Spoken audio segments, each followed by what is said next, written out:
Good morning everybody and welcome to our maths learning on Thursday the 2nd of July.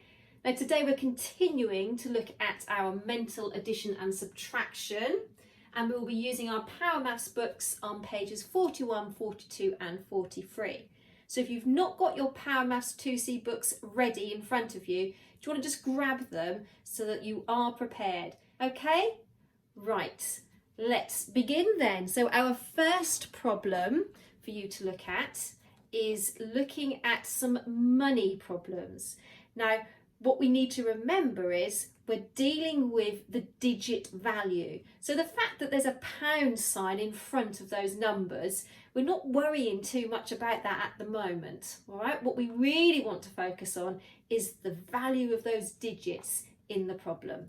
So are you ready to pause and think?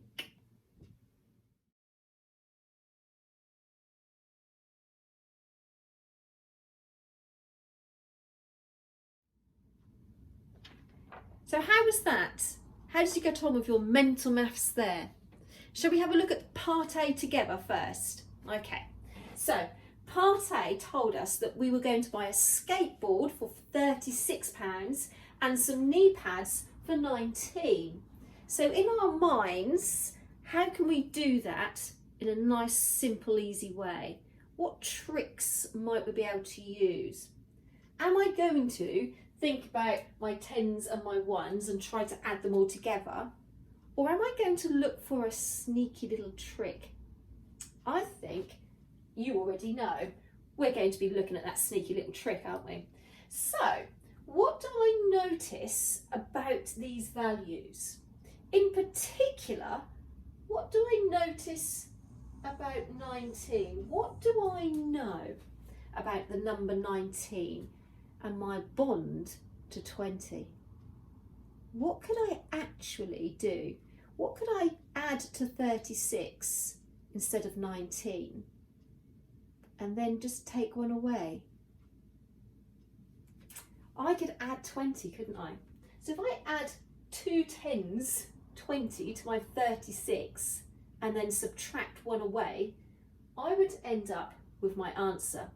So if I draw out what that would look like, let's start with our 36. Now remember what I said to you earlier, you know, we're working with pounds, but actually we are focusing on the values of those digits. So I'm starting with 36. I'm going to add 20 to 36.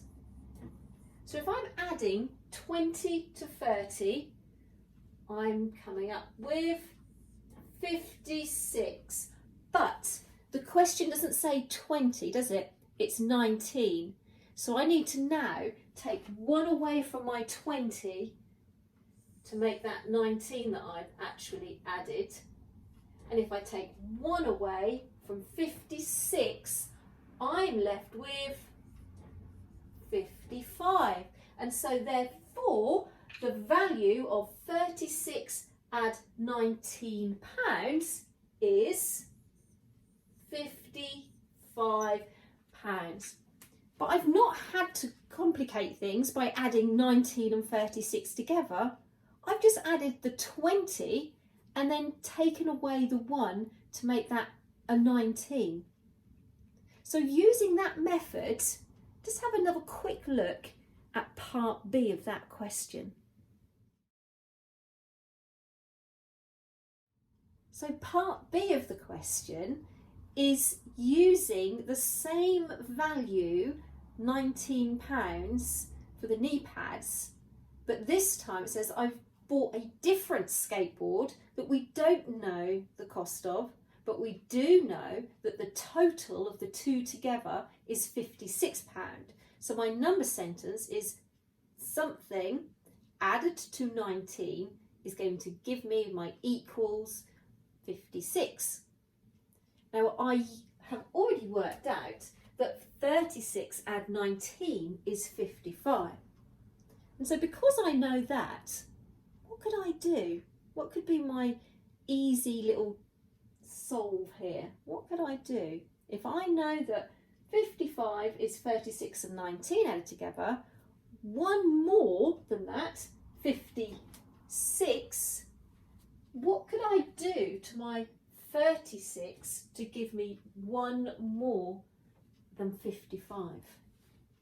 Yeah, good. I could add in here 37, couldn't I? So if 36 added to 19 is going to give me 55, then it makes sense to think to make one more means that I just need to add one more to my 36.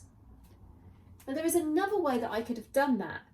Let's just think, what if I don't know this top part of the question? What if this piece doesn't exist? How else could I have solved that? And so as if by magic, the first part of that question has disappeared now. So we already know that the answer is 37 because we looked at it, didn't we, from a different way. But we're just going to think now, if we didn't already know the first part of that question, how could we work this part out? How could we work out what the missing value is? What do we know about if we have a missing value in the addition side, but we have the total at the end? What can we do to this total with the value that we do know? Yeah, we can swap them, can't we? We can inverse this problem. So we could change this and it would instead be £56, subtract the 19, and that would give us the missing value. So this value here can be worked out by, instead of trying to find the addition, by inversing and subtracting what we do know to find the missing value. So let's look at how we can do that using our new sneaky move of, instead of trying to take 19 away, let's take away 20 and then put the 1 back. So let's go. We're going to start with 56. Now remember, 56 is our biggest value, isn't it? So that has to go on the right hand side of my number line, and this is what we'll be doing in our brains for our mental maths. So I'm going to subtract not 19, but I'm going to subtract instead 20, and that would mean that I'm going to take my 2 10s away from my 5 10s to give me 36.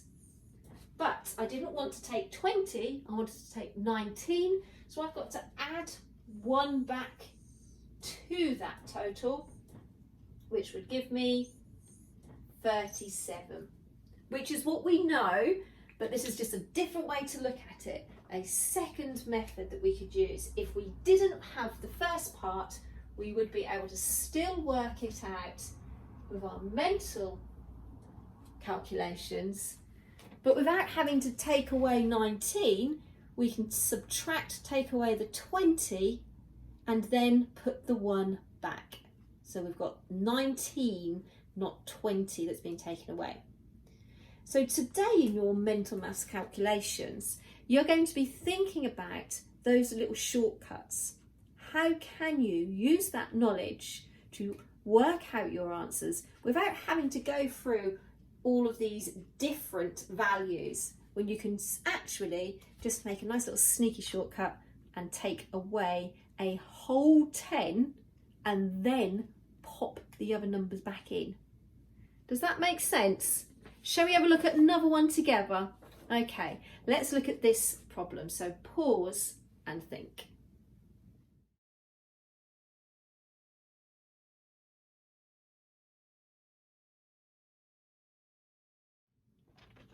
So again, that problem was using money as our values that we're talking about there, the measurement, but actually we are simply working with the digits 54 and 19.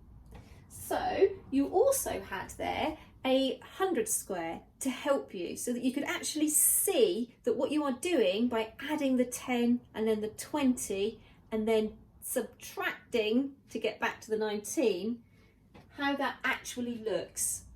So 54 add 19 equals, but if we think about 54 add 20, again, thinking about the 5 and the 2, and then subtracting how many?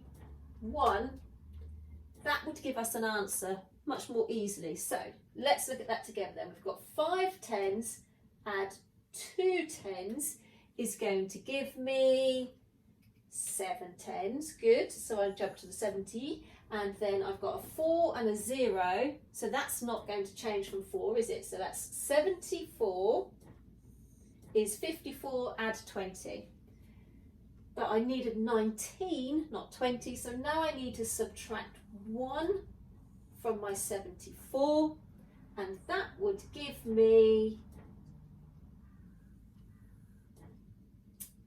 you're already there again, aren't you? 73. So my answer would be 73. 54 add 19 is 73. So I'm using my knowledge about the number bonds to get me to 20, and that's what's going to help me to work this problem out without having to complicate things by trying to add 19 to 54. So shall we have a look at one together in your Power Maths learning before you make a start on your independent? Now, I'm not going to tell you the answer, but what we are going to do is just have a quick reminder, a quick chat about how we can approach this question.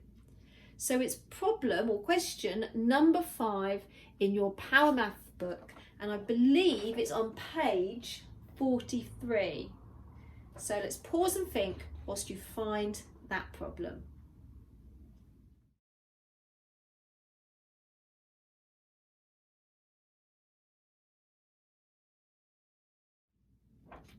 Now this one looks like a little bit of a tricky one, but if we just think about what information it does tell us and how we can use that information, then it becomes so much more easy for you, okay? So what do we know? Let's look at the facts of this calculation.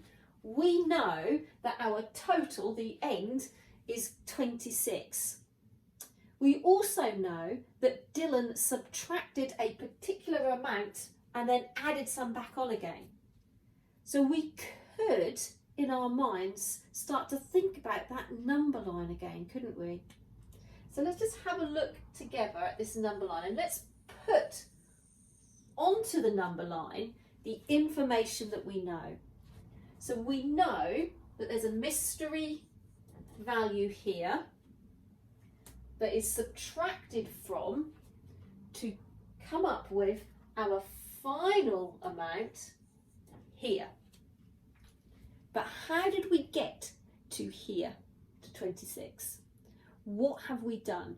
So we are told that Dylan has subtracted 40,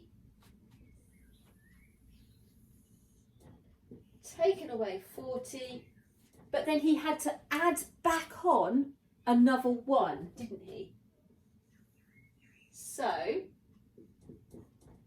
that means that there is an additional part of this number line here.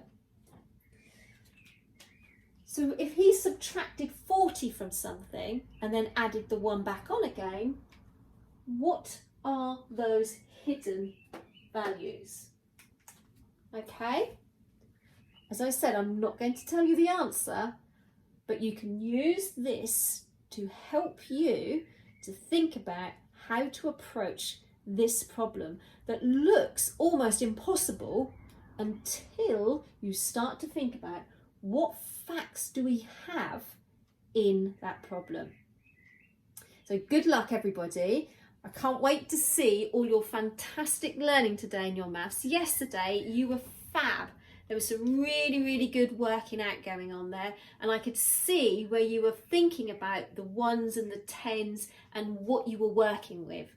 Well, today's the same.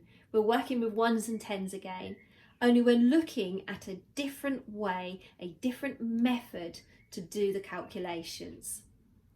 Good luck. Don't forget to upload your learning interactivities for me and get yourselves over to that math shed and have some games on there. I have allocated or assigned some bits for you, so I hope you have fun on there too.